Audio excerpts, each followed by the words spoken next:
ছেলের ছেলেকে দাদু বা দাদি কি বলে ডাকবে?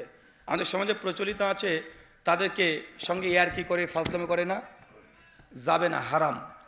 মেয়ের ছেলে বা মেয়ে ওটা নানার জন্যে নিজের মেয়ে সমতুল্য, ছেলে সমতুল্য।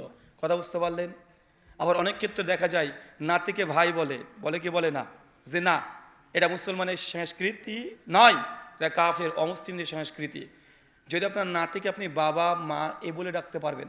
যদি আপনার নাতি হয়, আপনি তাকে যদি ডাকেন বেটা বলে, বেটা বলে ডাকতেও পারবেন। আল্লাহ নবী তিনি যখন নিজের পরিচয় দিতেন, তিনি বলতেন যে আব্দুল মুত্তালিবের সন্তান। তার দাদার নাম বলতেন, কারণ বলতেন তার দাদার নামও বলতেন।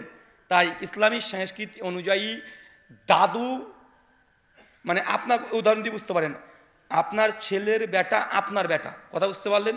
যে মর্যাদা, যে মাকাম, সেই মাকাম। কিন্তু আপনি তাকে ভাই বলছেন। আবার অনেক নানাকে দেখা যায় নিজের মেয়ের সঙ্গে নোংরামি করে, গাল দেয়, গাল দেয় বিয়ে করবি। কত বড় খাটাস দেখেছেন?